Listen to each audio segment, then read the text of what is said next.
On this life flight, a desperate search for a man being swept out to sea. We have not found anyone on a jet ski or an empty jet ski. But are they too late? It started sinking, he jumped off and came back out and couldn't find him, he was gone. So. A horrific accident could change a toddler's life forever. Words can't describe when your baby gets hurt. It's just horrible. And time is running out for a man in desperate trouble. Calling him status 1, which is severe, life-threatening. When emergencies strike, time, distance, and the men and women of life flight can be the difference between life and death. This is Life Flight.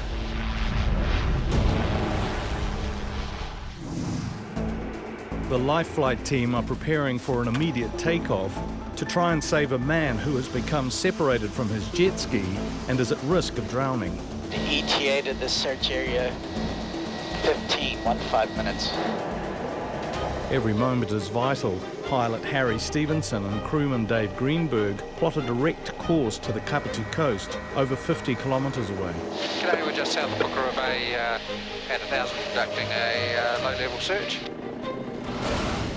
Family are already looking for Chris after he abandoned his jet ski when it began sinking.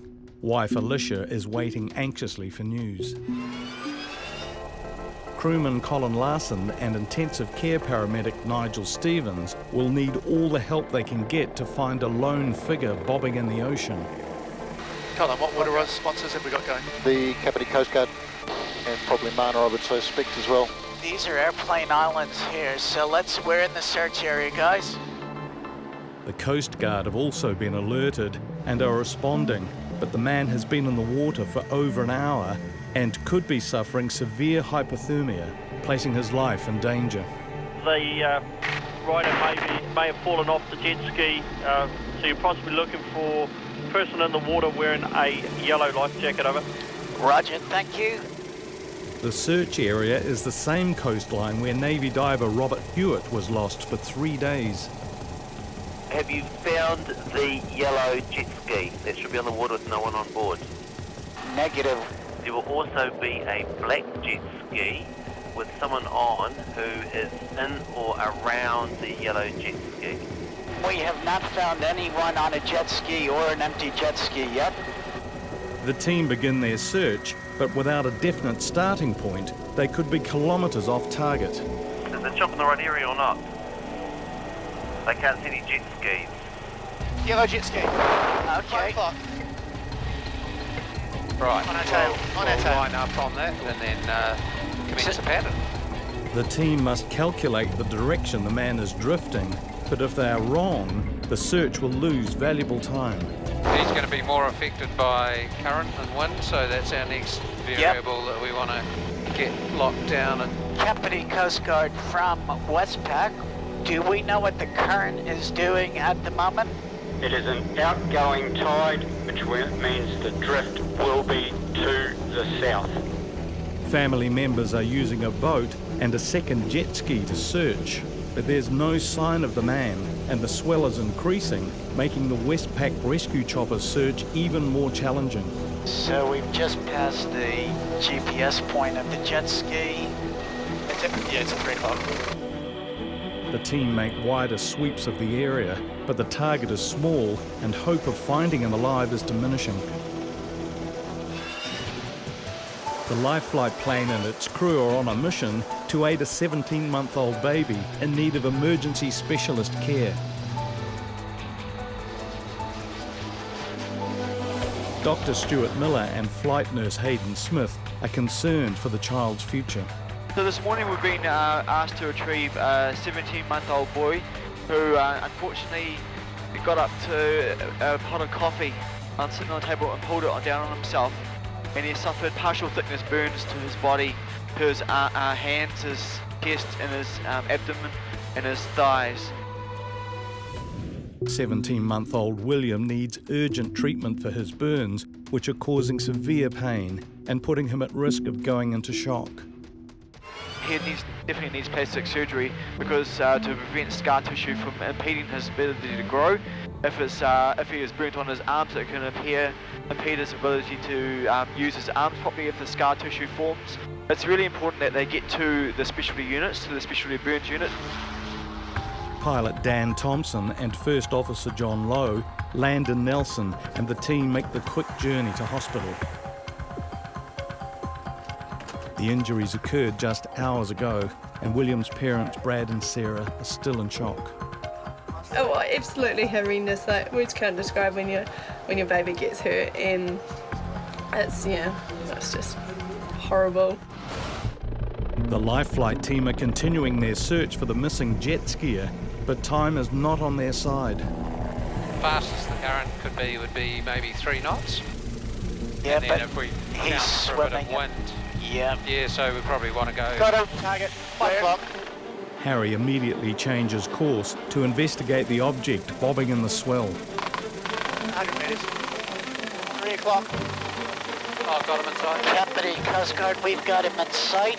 We've got the man in sight. If you could send the boat that's coming out directly to us. Okay, Nige. Well, there's a boat a minute away. Affirmative. We'll send the boat out there now. Coast Guard clear. Good spotting, Nige. The jet skier has been located, but is floating further away from the mainland, and the swell is hindering Coast Guard efforts to spot him. On target. No. You've missed him, boat. He's off to your right. Come back to your right and behind. And the Coast Guard boat is alongside the survivor now. He could be a little bit hypothermic looking at how he's dressed. Roger, just confirming the survivor is coming on board the Coast Guard boat now. Confirming the survivor is on board the rescue craft. Deputy Coast Guard, we're going to land on the beach. Well done, Nigel. The man has been on the water for over an hour and a half. He's at risk of hypothermia and in need of treatment. Yeah, we were lucky. Current, sun against us, but fortunately we did find him. Chris's family have spent the last hour and a half desperately searching the coastline, fearing the worst. Your family? I'm his wife. Okay. 33-year-old Chris has been rescued after he became separated from his jet ski and was found drifting out to sea. The young man is now at risk of hypothermia and fluid on the lungs. Wife Alicia is beside herself with worry. We're just going to check him out in the ambulance. He's very cold at the moment. Okay. Very cold and very tired. Are you family? Yeah. Chris spent over an hour being swamped by heavy seas, and he's feeling the full effects of his ordeal. And just sit yourself down on that back. I've got you. Just don't hurt your back. Go on, Wife Alicia and her mum are concerned that Chris is at risk of water in his lungs. The couple had come up from Christchurch to celebrate a family wedding when brother-in-law Christopher decided to take the jet skis out for a ride. We're about a K out, and the jet ski started flooding with water, and beached that water in the engine, just going to get it started. And the tide in about 20 minutes just took him about 4K out. And then it started sinking. He jumped off. I went back in to get a tow rope. We come back out and couldn't find him. He was gone. So. Inside the ambulance, the heaters are on full to help warm Chris, but his core temperature is still too low. It's quite right. It was rough out there. Yeah, been thrown around. Christopher said that. The journey by ambulance to Wellington Hospital will help Chris to get warm, freeing the life flight team up for their next emergency. We're clear of the scene. One patient being transported by road ambulance. Thank you for all the help. Meanwhile, Chris has some explaining to do to wife Alicia. Turned around a couple of times, getting further and further out here. I've seen the helicopters shot down on the ground, so, oh Jesus, he's seen them. Then he come back up the middle saying, yeah. Fortunately, Chris's core temperature is now above critical levels. X-rays confirm there is no seawater in his lungs. I'm good, I'm okay, I'm gonna make it. At Life Flight Base, the alarm has been raised for a man suffering a heart attack. Air 1 looks like we'll be able to go directly over the Hudson. Pilot Dean Herrick and crewman Dave are concerned low cloud could hinder the mission. We're going to have a rough ride over the hills, be quite turbulent probably. 54-year-old Peter suffered chest pain through the night, and blood tests have confirmed he is having a major heart attack. Intensive care paramedic Nigel Stevens is preparing for a worst-case scenario. Ambulance crew at the scene are calling him status 1, which is severe, life-threatening. And we have no further details at this stage. So they're just by the goalpost. An ambulance has rushed from hospital, where a blood test was required to diagnose Peter's heart attack. Hey Peter, I'm Nigel. Big bed sitting out for me. The 54-year-old turned to parents Anne and John to help raise the alarm. He came and visited us this morning for a cup of coffee and he was as good as gold. And then this happened. Dutch expats John and Anne both suffered heart attacks on the same day just 6 weeks ago. Now Nigel is trying to save the couple's son from the same disease. Meanwhile, 17-month-old burns victim William and his parents are en route to Nelson Airport. Dad Brad is reliving the moment his son was burned by piping hot coffee. I turned around to get a cup out of the kitchen, a couple of cups, and then in that space of time, William had got up on a chair and jumped up on the table and grabbed the plunger, fell over, and the coffee went all over him. Yeah, so on his legs and on his hands. Brad quickly picked up his son and put him in a cold shower to cool the burns, but the damage was already done. 3, 2, 1. Dad will fly with William while Mum Sarah stays at home to care for William's twin brother and older sister. Right, heading on up. William may have to have skin grafts at Hutt Hospital, but he is at immediate risk of going into shock from loss of fluids. Hey, my boy. Oh, yeah. It's all right, mate. It's okay. Daddy's going to be right here. Final checks are completed and the team waste no time getting airborne. But Hayden is concerned the flight does not cause any extra distress for William or his father. It's always a big lesson in life. Learned, unfortunately, after the burns have happened, and I'm pretty sure the parents will never let their child near the coffee again. Yep. Back in Featherston, 54-year-old Peter's wife Jan has arrived on scene after learning of her husband's heart attack. Yeah, it's not the sort of thing I wanted to happen, but it's happened. Yes, mate. Love you. Take care. Peter has been caring for his parents after they both suffered heart attacks, but he's been ignoring signs of the disease in his own body. I fainted twice, once last night, once this morning, because I got a bit of emphysema. I thought it was just my lung playing up. His own heart attack may have started over 20 hours ago, leaving Peter with irreversible damage to his heart. Any more delays could be catastrophic. Status 9, Stat 1. Stat 1, roger. He's having an anterior septal MI or heart attack, which is a very serious kind of heart attack with very serious consequences. The team have made the hour-long road journey in 20 minutes, but Peter is far from safe. Cardiologists will have to determine if he needs surgery, and Peter is taking it hard. More disappointed in myself, all the things I've done in the past. So, don't waste your life. Only time will tell if Peter gets a second chance. Meanwhile, the Life Flight team are on a mission to try and rescue an injured tramper. Pilot Harry Stevenson and Dave have limited details. Finding the injured man will be a challenge.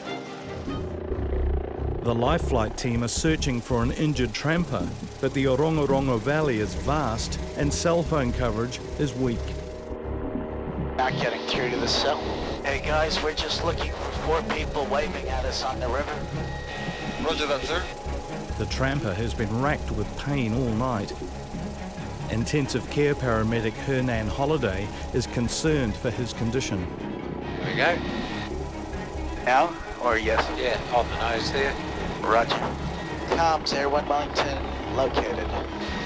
And lots of dust out there. So be careful out there, guys. Okay, off comms. The university students' friends have carried Sean to the riverbed, but they have no medical supplies or painkillers. What's your name, man? Sean. Sean and Hernan. Nice to meet you. Sean went for a walk to the river in the dark, and friend Michael watched him hobble back to the campsite.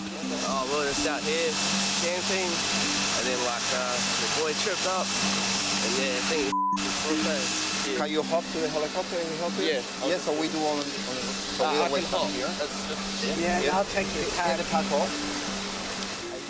The 19-year-old student was up all night in pain, and his camping trip is over. Comms, Air 1 Wellington landing Wellington Hospital. Sean was intending to fly to Florida to start working at a theme park next week, but if his foot is broken, it could mean the end to his dream job. There's no other way about it, I have to be going away, so hopefully it's only a sprain. Keep my fingers crossed and hope it's not too bad. It will take time to discover the seriousness of his injury, but Sean is worried about the phone call he is about to make. Mum, it's Sean. I'm at Wellington Hospital. It's a short conversation, and it doesn't go well. She was a bit angry. Quite angry.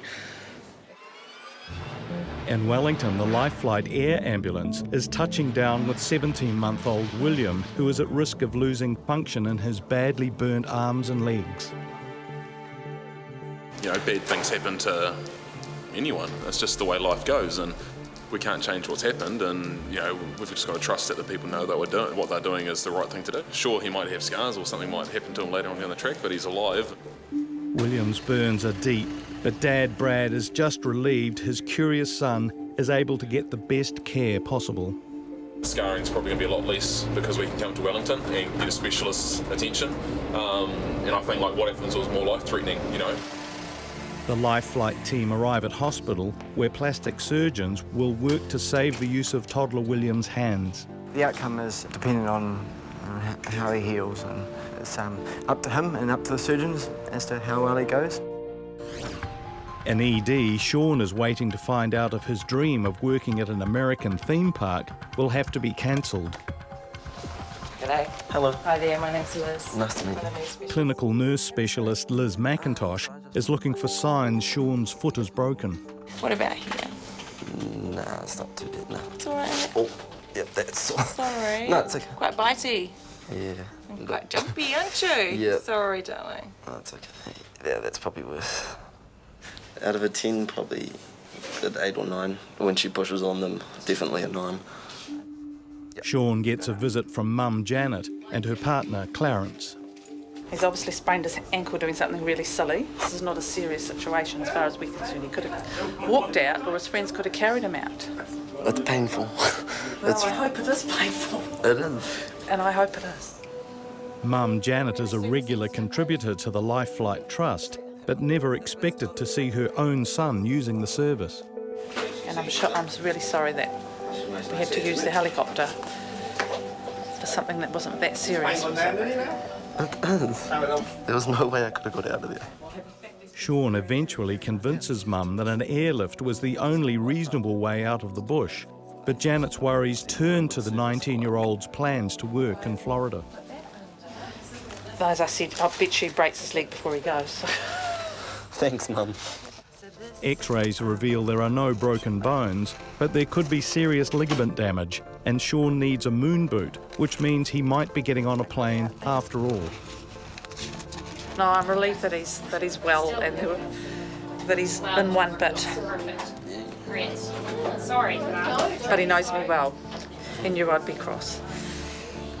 As long as nothing's broken, I'm happy. Let's get you out of here, eh? Sounds good. Cool. Thank you very much. 6 days after the life flight team rescued heart attack victim Peter, the 54-year-old is coming to terms with some shocking news. I found that I've had 2 heart attacks before this one that I didn't know nothing about really, because I always thought it was my lung. Like, it was a bit of a hell of a shock. Peter's arteries were constricted by 40%. Medication is being used to clear the blockages, and Peter is looking forward to returning home with his wife Jan. Right. I think everyone that loves their wife or loves their husband knows what it's like to leave a loved one behind. But I was concerned for my wife. She's my soulmate, so you know we mean everything to each other. The couple came close to losing everything. Peter's a fan of the Life Flight TV show, but never thought he would be the one needing help. I do watch it on TV all the time, and I think, well, what great people. But now I've actually been through it myself. You know, I even think even more of them. I mean, they're just so nice people and that. So, thank you very much. 17-month-old William was diagnosed with full-thickness burns, but did not require skin grafts. He healed quickly and is working with specialists to help reduce the scarring. Jet skier Chris went home from the hospital that night after being given the all clear by doctors. He's not yet been back on the jet ski, but plans to as soon as the weather warms up. Injured tramper Sean flew to Florida the following week to start his dream job. His foot took over 5 months to fully heal, but Sean is loving his OE.